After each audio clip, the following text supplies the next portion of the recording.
ఓం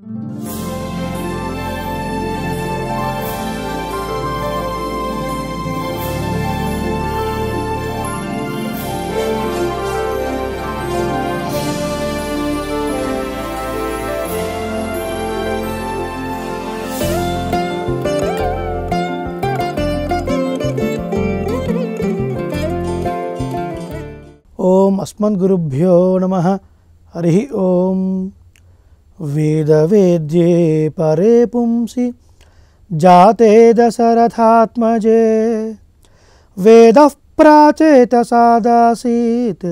సాక్షాద్ రామాయణాత్మనః కూజంతం రామ రామేతి మధురం మధురాక్షరం ఆరుహ్య కవితా శాఖాం వందే వాల్మీకికోకిలం గోష్పదీకృతవారాసిం మసకీకృతరాక్షసం రామాయణ మహామాలారత్నం వందే నీలాత్మజం ఆపదామపహర్తారం దాతారం సర్వసంపదాం లోకాభిరామం శ్రీరామం భూయో భూయో నమామ్యహం. అస్మద్గురుభ్యో నమః. హరి ఓం. ఈటీవీ లైఫ్ ఆధ్యాత్మిక ఛానల్ ప్రేక్షకులకు స్వాగతం. శ్రీరామాయణ ప్రవచనావళిలో ఈ రోజున శ్రీరామాయణ మహాత్మ్యం అలాగే శ్రీ రామనామ వైభవం తెలుసుకుందాం భగవద్భాగవత ఆచార్య కటాక్షంతో. ఎందుకు శ్రీరామాయణాన్ని మనం పఠించాలి? ఎప్పుడో జరిగినటువంటి త్రేతాయుగంలో శ్రీరాముడి యొక్క నడవడి, సీతాదేవి యొక్క చారిత్రము, ఇవన్నీ ఇప్పుడు తెలుసుకోవడం వల్ల ఏమిటి ప్రయోజనం అని కొన్ని ప్రశ్నలు.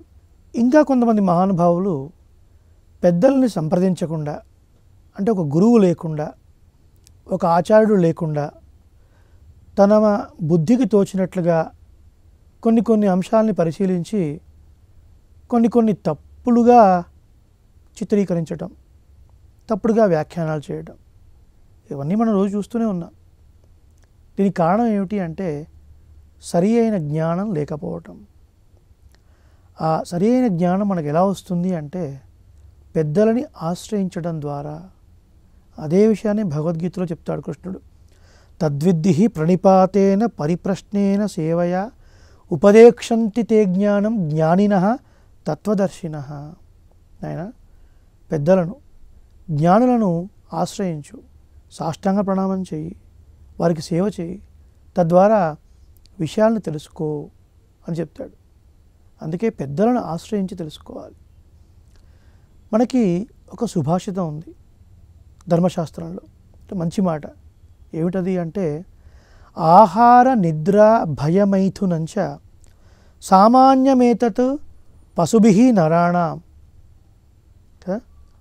ఒక 4 జంతువులకు మానవులకు కామన్ అని చెప్పారు. ఈ సృష్టిలోని 84 లక్షల జీవరాశుల్లో మానవ జన్మ చాలా గొప్పదైన జన్మ. ఈ మానవుడికి మిగిలిన జంతువులకి 4 కామన్ అండి అని చెప్పారు. ఏమిటది? ఆహారం, భోజనం చేయటం కామన్, నిద్ర సాధారణం, భయం ఇద్దరికీ ఉంది, మానవులకి ఉంది, జంతువులకు ఉంది, మైథునంచ సంతానాన్ని కనటం, అది కూడా కామన్. మరి ఏమిటి విశేషం?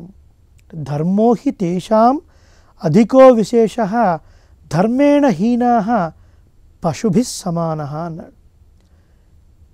మరి జంతువుల నుంచి మానవుణ్ణి వేరు చేసేది ఏమిటి అంటే ధర్మం ఒకటే అండి అన్నారు. ఆ ధర్మం లేకపోతే మానవుడు పశువుతో సమానం అని చెప్పారు. మరి ధర్మం అంటే ఏంటండి? రాముడే ధర్మం, కృష్ణుడే ధర్మం. భగవత్ ఆరాధనాపూర్వకంగా ప్రతిదీ ధర్మం ధర్మం ధర్మం. అనేకమైన ధర్మాలు ఉన్నాయి.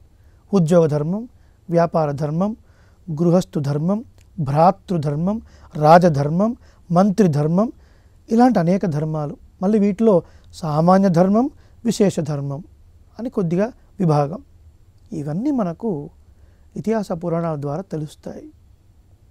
ఈ ధర్మాచరణ ఎందుకండి? ఏది లేకపోతే ఎంతోమంది ధనవంతులు లగ్జరీ కార్స్లో తిరిగేవాళ్ళు, లగ్జరీ బిల్డింగ్స్లో ఉండేవాళ్ళు బొట్టు పెట్టుకుంటున్నారా? శ్రీరామాయణం చదువుతున్నారా? శ్రావణ మాసంలో కుంకుమార్చన చేస్తున్నారా? వారు బాలేరా? మాకెందుకు చెప్తున్నారు ఇవన్నీ? అక్కడే ఒక చిన్న గ్యాప్ని మనం ఫిల్ చేసుకోవాలి. ధర్మాన్ని ఆచరించడం అంటే ఏమిటి? ధర్మం అంటే ఏమిటి? లోకుల చేత ఆచరింపబడేది ధర్మము. ఏది మానవుడిని కింద పడకుండా ఒక స్థితిలో, ఉన్నత స్థితిలో నిలబెడుతుందో అది ధర్మము అన్నారు. ఇవన్నీ డెఫినేషన్స్ మనం వినడానికి కొంచెం కష్టంగా అనిపిస్తాయి. కానీ శ్రీరామాయణాన్ని మనం పెద్దల ద్వారా విన్నప్పుడు అనేక ధర్మాలు దానిలో చెప్పబడ్డప్పుడు ఓహో ఇలా ఉండాలి, ఇలా ఉండకూడదు అని తెలుస్తుంది. ఇది ధర్మాచరణ గొప్పతనం. ఈ ధర్మాన్ని ఆచరిస్తే మనకు కలిగేది ఏమిటంటారా? 2 ప్రయోజనాలు అని చెప్పారు. ఒకటి అభ్యుదయం, రెండవది నిశ్రేయసం అన్నారు. అభ్యుదయం అంటే ఈ లోకంలో ఉన్నంతకాలం సుఖశాంతులతో ఉండుట, రెండవది నిశ్రేయసం అంటే మోక్షాన్ని పొందుట. అదే కదా మనందరం కోరుకునేది. ఇంతో అంతో తెలివి ఉన్నవాళ్ళు ఏం కోరుకుంటారు అంటే, స్వామి మళ్ళీ ఈ జన్మ వద్దు, మాకు ఎప్పుడూ ఆనందంగా ఉండే ఒక మోక్షాన్ని ప్రసాదించు అని కాస్త శాస్త్రజ్ఞానం ఉన్నవాళ్ళు కోరుకుంటారు. మిగతా వాళ్ళంతా ఏవేవో కోరికలు కోరుతూ ఉంటారు. అవి కావాలి, ఇవి కావాలి అని కోరుతూ ఉంటారు. వాటిని కూడా ఇస్తాడు భగవంతుడు. కానీ అవన్నీ ఎలాంటివి అంటే, కోరే ప్రతి కోరిక మళ్ళీ ఇంకొక జన్మకి రెడ్ కార్పెట్ లాంటిది అనమాట. ఎప్పుడైతే మనం భగవంతుడినే కోరుకుంటామో అది మోక్షము అనబడుతుంది. ఇదిగో ధర్మం యొక్క గొప్పతనం ఇది. ఇంతకీ ఏం చెప్పుకుంటున్నాం మనం? ఈ ధర్మం ఒక్కటే ఇగో ఈ జంతువు నుంచి మనిషిని వేరు చేసి చూపించేది. కాబట్టి ధర్మాచరణ లేకపోతే ఆ మనిషి పశువుతో సమానం. మరి ఇందాక ఒక మాట మీరు అన్నారు కదా, చాలామంది ఫారిన్ కంట్రీస్లో బొట్టే పెట్టుకోవటం లేదు, పూజలే చేయటం లేదు, వాళ్ళంతా బాగానే ఉన్నారు కదా. మంచి ప్రశ్నే. చిన్నప్పుడు మనందరం కూడా సైకిల్ తొక్కే ఉంటాం కదండి. సైకిల్ బాగా తొక్కి తొక్కి ఒక చోట పెడలింగ్ ఆఫ్ చేస్తాం మనం. పెడలింగ్ ఎప్పుడైతే ఆఫ్ చేస్తామో అప్పుడు వెంటనే సైకిల్ అక్కడ ఆగిపోతుందా అండి? ఆగిపోదు. తొక్కి తొక్కి వదిలేయడం వల్ల కొంత దూరం ప్రయాణించి అప్పుడు ఆగిపోతుంది కదా. అలాగే మన పూర్వీకులంతా కూడా ధర్మబద్ధంగా జీవించారు, విలువలతో కూడినటువంటి జీవితాన్ని గడిపారు. వారు ఆచరించినటువంటి ఆ ధర్మము, ఆ నియమము, ఆ నిష్ట ఎలాంటిది అంటే సైకిల్ పెడల్ని బాగా తొక్కి తొక్కి తొక్కి ఆపడం లాంటిది. ఆపిన తర్వాత కూడా సైకిల్ కాస్త ముందుకు అట్లాగే వెళుతుంది. అగో వాళ్ళు చేసినటువంటి ఆ పుణ్యకార్యాలే ఇవాళ మనం ఇలా ఉన్నామంటే కారణం. మనం కూడా సైకిల్ అక్కడ ఆపొద్దండి, తొక్కాలి. ఏమవుతుంది ఆపేస్తే? కొంతకాలం వెళుతుంది సైకిల్ ముందుకు, ఆ తర్వాత ఎక్కడ గుంట ఉందో తెలియదు, ఎక్కడ రాయి ఉందో తెలియదు, తట్టుకుంటుంది, కింద పడతాము, రకరకాల అనర్థాలు జరుగుతాయి. కాబట్టి ధర్మాచరణ చాలా గొప్పది, ప్రతివాడు చేయవలసినదే. ఇది సనాతన ధర్మంలో మనకు పెద్దలు అందించినటువంటి గొప్ప వాంగ్మయం. ధర్మాచరణ చాలా గొప్పది, ప్రతివాడు చేయవలసినదే. ఇది సనాతన ధర్మంలో మనకు పెద్దలు అందించినటువంటి గొప్ప వాంగ్మయం. మహర్షులందరూ కూడా సుఖాల్ని త్యజించి అడవులకు వెళ్ళి అడవుల్లో దొరికే వాటిని భుజించి తపస్సు చేసి పరమాత్మని సాక్షాత్కారం చేసుకొని మనం బాగుపడటం కొరకు ఎంతో లిటరేచర్, వాంగ్మయాన్ని ఇచ్చారు. ఎందుకోసం ఇచ్చారు? మనం ఒక ధర్మబద్ధమైన జీవితాన్ని గడపడం ద్వారా ఒక ఉన్నతమైన స్థితిలో ఉండటానికి. అందుకే జీవనం వేరు, ఉజ్జీవనం వేరు. అందరూ బతుకుతారు, జంతువులు బతుకుతాయి, మనము బతుకుతాము. జీవనం ఉత్ ప్లస్ జీవనం ఉజ్జీవనం. పరమాత్మను చేరుకునే విధంగా ఒక ధర్మమైనటువంటి జీవితాన్ని గడిపేవాడు ఉజ్జీవనాన్ని సాగిస్తున్నాడు అని అర్థం. ఇది తేడా. అందుకని ధర్మాన్ని మనం ఆచరించాలి. ఈ ధర్మాన్ని ఆచరించడం వల్లనే మనకు సకల శ్రేయస్సులు కలుగుతాయి అని చెప్పారు. ఇప్పుడు శ్రీరామాయణం యొక్క వైభవం ఏంటండి, ఎలా తెలుసుకోవాలి, మనకు ఎక్కడ లభిస్తుంది అంటే అనేక వాంగ్మయంలో, వేదంలో చెప్పబడింది, పురాణాలలో కూడా చెప్పబడింది, అలాగే ఇతిహాసంలో కూడా చెప్పబడింది. సాక్షాత్తు శ్రీమన్నారాయణుడే శ్రీకృష్ణుడిగా అవతరించాడు ద్వాపర యుగంలో. అవతరించినటువంటి శ్రీకృష్ణ పరమాత్మని ధర్మరాజు అనేక ప్రశ్నలు అడిగిన తర్వాత అప్పుడు కృష్ణుడు ఒక మాట అంటాడు, నువ్వు ఇన్ని యాగాలు చేసావు నాయన, శ్రీరామాయణ నవానికం కూడా చెయ్యి, అది చాలా గొప్పది అంటాడు. కృష్ణ ఇది ఎలా చేయాలి అంటే నేను చేయిస్తాను అంటాడు. అని కృష్ణ పరమాత్మ దగ్గర ఉండి ధర్మరాజు చేత 9 రోజులు హవనపూర్వకంగా చక్కగా శ్రీరామాయణ నవాన్నికం 9 రోజుల పాటు చేసేటువంటి ఒక గొప్ప కార్యక్రమం చేసిన తర్వాత చివరి రోజున సింహాసనం పైన కృష్ణుడు కూర్చుంటే అక్కడ కోదండాన్ని పట్టుకున్నటువంటి రామచంద్రుడు దర్శనం ఇచ్చాడు ధర్మరాజుకి. చూడండి, ఒక యుగంలో శ్రీమన్నారాయణ యొక్క ఒక అవతారం, శ్రీకృష్ణ అవతారము చేత కీర్తింపబడినటువంటి అవతారం శ్రీరామ అవతారం. అంటే శ్రీరామాయణం యొక్క గొప్పతనం ఇంతకన్నా ఏం చెప్పాలి. స్కాంద పురాణంలో చాలా విశదంగా చెప్పబడింది శ్రీరామాయణం యొక్క వైభవం గురించి. రామాయణ మహాకావ్యం సర్వవేదార్థ సంహితం సర్వ పాప ప్రశమనం దుష్టగ్రహ నివారణం. ఈ శ్రీరామాయణం అనేది వేదంతో సమానమైనటువంటిది. వేదంలో చెప్పినటువంటి ధర్మాలని ఇది బోధిస్తుంది. వేదోఖిలో ధర్మ మూలం అంటారు. అన్ని ధర్మములకు మూలం ఏమిటి? వేదమే. ఆ వేదంలో చెప్పిన విషయాలనే శ్రీరామాయణం కూడా మనకు చెప్తుంది. అంత మాత్రం కాదు, సర్వపాప వినాశనం, అన్ని పాపాలని పోగొడుతుంది. సకల గ్రహ నివారణ మనకు, అంటే గ్రహముల ద్వారా కొన్ని దుష్టగ్రహములు మన జాతకంలో ఒకవేళ ఉండి మనం వాటి చేత పీడింపబడుతున్నట్లయితే ఆ దుష్టగ్రహముల యొక్క బాధను కూడా నివారింపజేసేటువంటి శక్తి శ్రీరామాయణానికి ఉంది. అందుకే శ్రీరామాయణాన్ని కల్పవృక్షము అంటారు. మనం ఏ కోరికలు కోరుకుంటే ఆ కోరికలు తీరుస్తుంది. ఇంద్రలోకంలో ఉన్న కల్పవృక్షము దానికి కొన్ని అవధులు ఉన్నాయి, కొన్ని మాత్రమే ఇవ్వగలుగుతుంది, భగవంతుడిని ఇవ్వలేదు. కానీ శ్రీరామాయణం అనే కల్పవృక్షం మీరు లౌకికమైన కోరికలు కోరినా తీరుస్తుంది, సాక్షాత్ పరమాత్మనే కోరుకున్నా కూడా ఇస్తుంది. అంత గొప్పదండి అన్నారు. అంతేకాదండి, దుర్లభైవ కథాలోకే శ్రీమద్ రామాయణోద్భవ కోటి జన్మ సముత్థేన పుణ్యేనేవతు లభ్యతే. కోటి జన్మలు గడిచిన తర్వాత ఏదో ఒక జన్మలో కానీ మనిషికి శ్రీరామాయణం వినాలి, శ్రీరామాయణం పారాయణ చేయాలి, లేదా శ్రీరామాయణ పఠన చేయాలి అన్న బుద్ధి పుడుతుందట. అగో అంత గొప్పది శ్రీరామాయణం. ముఖ్యంగా చైత్రమాసంలో, అలాగే కార్తీక మాసంలో, వైశాఖ మాసంలో, శుక్లపక్షంలో మనం శ్రీరామాయణాన్ని ఉపదేశంగా పొందడం, వినటం చాలా చాలా గొప్పది. అనేక గొప్ప ఫలితాల్ని మనకు సాధించి పెడుతుంది అని మనకు స్కంద పురాణంలో చెప్పబడింది. 1,00,000కు పైగా శ్లోకాలు ఉన్నటువంటి పురాణం స్కంద పురాణం. 18 పురాణాల్లో ఒక పురాణం స్కంద పురాణం. ఇక శ్రీరామాయణం యొక్క వైభవాన్ని వర్ణిస్తున్నటువంటి కొన్ని శ్లోకాలు. వేదవేద్యే పరే పుంసి జాతే దశరథాత్మజే వేద ప్రాచేత సాదాసీత్ సాక్షాత్ రామాయణాత్మన. వేదవేద్యుడైనటువంటి పరమాత్మ, అంటే వేదము ద్వారా తెలుసుకోదగినటువంటి పరమాత్మ శ్రీమన్నారాయణుడు జాతే దశరథాత్మజే, దశరథ చక్రవర్తి కుమారుడిగా పుట్టగా, అంటే శ్రీరాముడిగా అవతరించగా, వేద ప్రాచేత సాదాసీత్ సాక్షాత్ రామాయణాత్మన. ఆ వేదమే సాక్షాత్తు శ్రీరామాయణంగా అవతరించిందండి అని చెప్పే శ్లోకం. చూడండి, వేదము ద్వారా తెలియదగినవాడు శ్రీమన్నారాయణుడు. ఎక్కడ ఉంటాడు ఆయన? వైకుంఠంలో ఉంటాడు.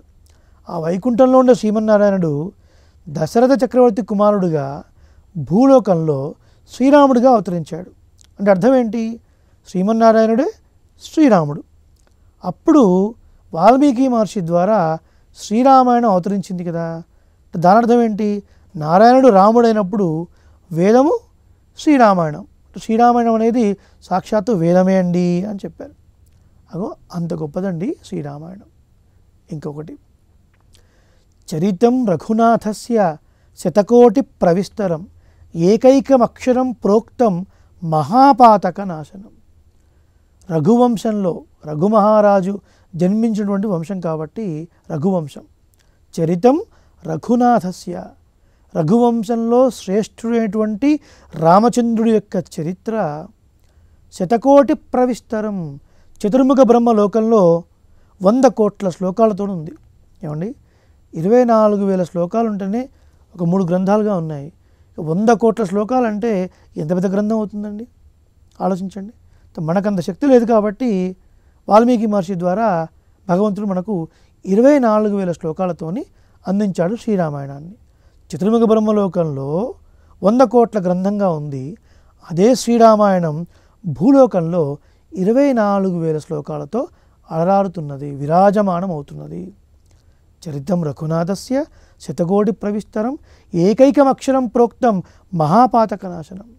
అట్టి శ్రీరామాయణంలో ఉన్నటువంటి శ్లోకాలను మనం ఉచ్చరించినప్పుడు ఆ శ్లోకాల్లో ఉన్నటువంటి అక్షరాలను మనం సరిగ్గా ఉచ్చరించడం ద్వారా ఆ అక్షరాలకు ఎంత శక్తి ఉంది అంటే ఏకైకం అక్షరం ప్రోక్తం, ఆ శ్లోకములలో చదవబడినటువంటి ఒక్కొక్క అక్షరానికి మహాపాతక నాశనం, ఎన్నో పాతకములను నశింపజేసే శక్తి ఉందండి అన్నారు.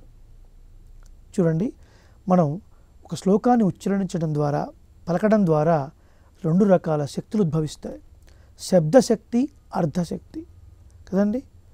ఆ శక్తి తరంగాలకి ఎంత శక్తి ఉంటుందంటే ఆ శబ్ద తరంగాలకి ఒక అద్భుతమైన శక్తి ఉంటుంది. దాని ద్వారా ఆ శబ్దశక్తి అర్ధపుష్టి, దాని అర్థాన్ని భావించడం ద్వారా అనేక పాతకాలు నశిస్తాయండి అన్నారు. ఎట్లా నమ్మాలండి మేము? మీరు ఏదో చెప్పేస్తున్నారు, శ్లోకాల్లో అక్షరాలు ఉన్నాయి, ఆ అక్షరాలను చదవడం వల్ల మా పాపాలు పోతాయా? మొదటి ప్రశ్న. రెండవ ప్రశ్న, మహాపాతక నాశనం అన్నారు కదా, పాతకాలు నశిస్తాయన్నారు. పాపం ఏంటి, పాతకం ఏంటి? చూడండి, తెలుసో తెలియక ఏదో తప్పు చేస్తాం, దాన్ని నివృత్తి చేసుకోవాలి అంటే దానికి ఏవో కొన్ని రెమెడీస్ ఉన్నాయి. ఒక జపం చేయండి, ఒక హోమం చేయండి, దాని ద్వారా ఆ పాపం పోతుంది అన్నారు. పాతకము అంటే దానికి నివృత్తి లేదు. గోహత్య, బ్రాహ్మణ హత్య, ఆచార్య అపచారము, ఇలాంటివన్నీ పాతకములు, ఇవన్నీ పోతాయన్నారు. మేము శ్రీరాముడి మీద భక్తితోని, శ్రీరామాయణం మీద భక్తితోని ఇవన్నీ వింటూ ఉంటే మాకెందుకు ఇవి చెప్తున్నారు? మేమేమన్నా పాతకాలం చేశామా అని రెండో ప్రశ్న. చూడండి, ఇప్పుడు వచ్చిన జన్మ సడన్గా ఊడిపడింది కాదు. వేదం మనకేం చెప్తుందంటే అత్ర జన్మ సహస్రాణం సహస్రైరపి సత్తమ కదాచిల్ లభతే జంతు మానుష్యం పుణ్య సంచయాత్. కొన్ని వేల కోట్ల జన్మలు గడిచిన తరువాత పుణ్యం కొద్దిగా కూడగట్టుకుంటే ఒక మానవ జన్మ వస్తుందండి అన్నారు. ఏమండి, పోయిన వారం ఉదయం పూట మన ఇంట్లో ఏం బ్రేక్ఫాస్ట్ చేసాం చెప్పగలరా? గుర్తుందా? గుర్తులేదు. కొన్ని వేల కోట్ల జన్మలలో మనం ఎవరో మనకు తెలుసునా? తెలియదు. అలాంటి మనము ఎన్ని పాతకాలు చేసి ఉంటాము. చూడండి, కొందరు చాలా మంచివారు, చీమకు కూడా అపకారం చేయనటువంటి వారు, కానీ ఎప్పుడు ఏదో ఏదో ఏదో కష్టాలు. ఏమిటి కారణం? వారు ఈ జన్మలో ఏ తప్పు చేసి ఉండకపోవచ్చు కాక, కానీ గత జన్మల్లో చేసినటువంటి తప్పులు వాళ్ళని వ్యాధి రూపంలోనో ఏదో ఇతర రకమైనటువంటి బాధల రూపంలోనో పీడిస్తూ ఉంటాయి. అందుకని మనం దీన్ని విశ్వసించాలి. కాబట్టి తెలుసో తెలియకో చేసినటువంటి పాతకాలు కూడా శ్రీరామాయణాన్ని పఠించడం ద్వారా అవి నశిస్తాయి అన్నారు. బాగుందండి, ఎలా నశిస్తాయి? ఏమిటి ప్రూఫ్ దానికి అంటే వాల్మీకి మహర్షి తన యొక్క తపశ్శక్తినంతా ధారబోసి భగవంతుని అనుగ్రహంతో ఈ శ్రీరామాయణాన్ని మనకు అందించాడు. అందించినప్పుడు ఆ శ్లోకంలో కొన్ని బీజాక్షరాలని పెట్టాడు. శ్రీరామాయణంలో ఉన్నటువంటి శ్లోకాలన్నీ కూడా మంత్రపూతములే, మంత్రములతో సమానమైనటువంటి ఒక శక్తి కలవే. బీజాక్షరం అంటే ఏంటండి? చూడండి, మనకు వేదంలో అనేక రకాల మంత్రాలు ఉన్నాయి. ప్రతి మంత్రానికి ఒక బీజాక్షరం ఉంటుంది. మనకు అర్థం కావడం కోసం చాలా పెద్దగా విస్తరించినటువంటి ఒక మర్రి చెట్టు కూడా ఒక చిన్న విత్తనంలోంచే వచ్చింది కదండి. ఆ విత్తనాన్ని భూమిలో పెడితేనే ఆ విత్తనమే శాఖోపశాఖలుగా పెద్దగా విస్తరించి పెద్ద మహావృక్షమైంది. అలా ప్రతి మంత్రం యొక్క శక్తి ఒక్క అక్షరంలో ఉంటుంది. దానికి బీజాక్షరం అని పేరు, రూట్ లెటర్. ఆ బీజాక్షరాల్ని ఈ శ్లోకాల్లో కూర్చారు వాల్మీకి మహర్షి. ఏ మంత్రం యొక్క బీజాక్షరాన్ని ఏ శ్లోకంలో పెట్టారు మనకు తెలవాల్సిన అవసరం లేదు. మహర్షి చెప్పారు, మనం దాన్ని పాటించాలి చాలు. పెద్దల ద్వారా ఈ శ్లోకాలని ఉపదేశంగా పొంది చక్కగా పారాయణం చేయడం ద్వారా ఈ శ్లోకాలని పఠించినప్పుడు ఆ బీజాక్షరాల్లో ఉన్నటువంటి మంత్రశక్తి ఉద్భుతమవుతుంది. ఉద్భుతము అంటే పైకి వస్తుంది అని అర్థం. అలా వచ్చిన మంత్రశక్తి మనల్ని కాపాడుతుంది.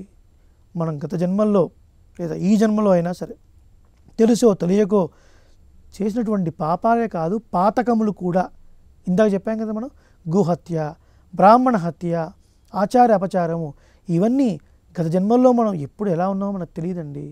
తెలుసో తెలియకో ఎన్నో తప్పులు చేసి ఉండొచ్చు కాక అవన్నీ కూడా నశిస్తాయి. అంత మాత్రం కాదు, గ్రహపీడ నివారణం అని చెప్పారు. అందుకే శ్రీరామాయణాన్ని కల్పవృక్షం అన్నారు. ఇంత గొప్ప చరిత్ర రఘువంశంలో జన్మించినటువంటి శ్రీరామచంద్రుడి యొక్క చరిత్ర, అదే శ్రీరామాయణం. ఇకపోతే వాల్మీకిగిరి సంభూత రామసాగరగామిని పునాతి భువనం పుణ్య రామాయణ మహానది. ఈ వాల్మీకిగిరి సంభూత, సాధారణంగా నదులన్నీ కూడా ఎత్తైన పర్వతముల నుంచి ఉద్భవిస్తూ ఉంటాయి. వాల్మీకి అనే పర్వతం నుంచి ఉద్భవించినటువంటి రామాయణం అనే నది ప్రవహిస్తూ ప్రవహిస్తూ భూమండలం మీద ఎక్కడెక్కడైతే ప్రవహిస్తుందో అంటే దాని అర్థం ఏంటి, ఎక్కడెక్కడైతే శ్రీరామాయణ పారాయణాలు ప్రవచనాలు నడుస్తూ ఉంటాయో అక్కడక్కడంతా భూమి పవిత్రమవుతుంది అని అర్థం. అక్కడ అమంగళములు ఉండవు, మంగళకరంగా ఉంటుంది అని అర్థం. అందుకనే జీయర్ స్వాములందరూ కూడా సంవత్సరంలో ఎన్నోసార్లు పవిత్రమైన నెలల్లో శ్రీరామాయణ క్రతువులు ఇవన్నీ చేస్తూ ఉంటారు. పెద్ద జీయర్ స్వామి వారు 108 శ్రీరామాయణ స్తూపాలు క్రతువులు చేసి స్తూపాలను ఏర్పాటు చేశారు. దేని కొరకు ఇవంతా అంటే అంతా మంగళకరంగా ఉండాలి అని. ఎక్కడో ఒకచోట మాత్రం చేయలేండి, ఆసేతు హిమాచలం చేశారు. భారతదేశం అంతా తిరిగి అనేక చోట్ల 108 క్రతువులు చేసి శ్రీరామాయణ స్తూపాలని నిర్మాణం చేశారు మహానుభావులు పెద్ద జీయర్ స్వామి వారు.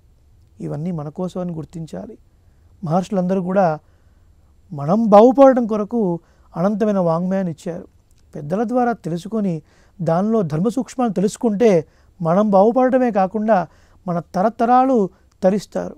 ఇది తెలుసుకోకుండా ఏదో ఒక వాక్యాన్ని పట్టుకొని అందులో ఏదో తప్పులు చూపించినట్టుగా మనం వాదించడం అనేది మూర్ఖత్వమే అవుతుంది. కాబట్టి పెద్దల ద్వారా వినాలి, తెలుసుకోవాలి. శ్రీరామాయణం యొక్క మహాత్మ్యం ఇది. ఇంతేకాదండి, ఇదం పవిత్రం పాపఘ్నం పుణ్యం వేదైశ్చ సంహితం. ఇదం పవిత్రం పాపఘ్నం, చాలా పవిత్రమైనటువంటిది శ్రీరామాయణం. పాపఘ్నం, పాపాలని దహించి వేసేది. పుణ్యం వేదైశ్చ సంహితం, వేదంతో సమానమైనటువంటిది, పుణ్యప్రదమైనటువంటిది. పాపాలని తీసివేసేది, పుణ్యాన్ని ఇచ్చేది.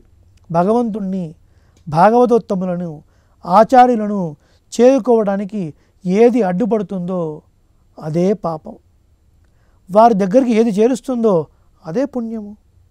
ఇలా శ్రీరామాయణ పఠనం ద్వారా పెద్దలకు మనం దగ్గర అవుతాం, భాగవతములకు దగ్గర అవుతాం.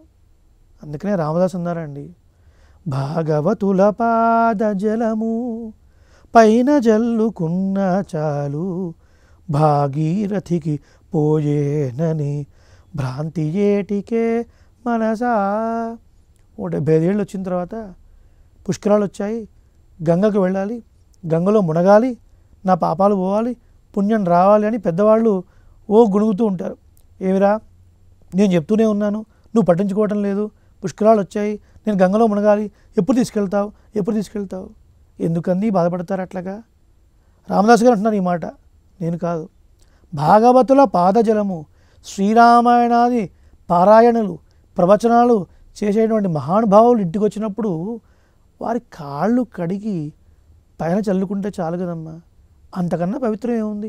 భాగవతుల పాద జలము పైన చల్లుకున్న చాలు భాగీరథికి పోయేనని భ్రాంతి ఏటికే మనసా. భాగీరథి అంటే గంగా అని అర్థం. గంగలోకే వెళ్ళాలి, మునగాలి, పాపాలు పోగొట్టుకోవాలి అని ఎందుకు అనుకుంటున్నావు? ఇలాంటి భాగవతత్వములు ఇంటికి వచ్చినప్పుడు వాళ్ళ పాదాలు కడిగి చల్లుకుంటే చాలమ్మా, అంతకన్నా పవిత్రం ఇంకొకటి లేదు అన్నాడు. అది శ్రీరామాయణ మహాత్మ్యం. ఏ శ్రీరామాయణాన్ని పఠించడం ద్వారా, ఏ శ్రీరామాయణాది ప్రవచనాలు చేయటం ద్వారా వారి పాదములను కడిగినటువంటి నీటిని చల్లుకున్నంత మాత్రం చేత ఎదుటివారు పునీతులవుతున్నారో అంతటి గొప్పతనం ఎలా వచ్చింది? శ్రీరామాయణ పారాయణ ప్రవచన పఠనం ద్వారా. ఇది శ్రీరామాయణం యొక్క వైభవం. రామనామం కూడా అంతే. రామ అని 2 అక్షరాలు, రమతే ఇతి రామ. రమయతీతి రామ, ఆనంద స్వరూపుడు రాముడు అని అర్థం. రమయతీతి రామ, ఎవరు శ్రీరాముణ్ణి ఆశ్రయిస్తారో వాళ్ళందరినీ కూడా ఆనందింపజేయవాడు రాముడు అని అర్థం. ర అంటే అగ్ని బీజం అని అర్థం. మా అంటే అమృత బీజం. రామ అనడం ద్వారా అగ్ని బీజం, అమృత బీజం. అగ్ని బీజం ద్వారా మన పాపాలు దహింపవేయబడతాయి. అమృత బీజం ద్వారా అమృతత్వాన్ని మనకు ప్రసాదింపజేస్తుంది. అందు గొప్పటిది రామనామం. మరికొన్ని విశేషాలు మరికొంత భాగంలో సేవిద్దాం. వేద వేదాంత వేద్యాయ మేఘశ్యామలమూర్తయే పుంసాం మోహన రూపాయ పుణ్యశ్లోకాయ మంగళం. స్వస్తి. అనేక మంగళాశాసనాలు.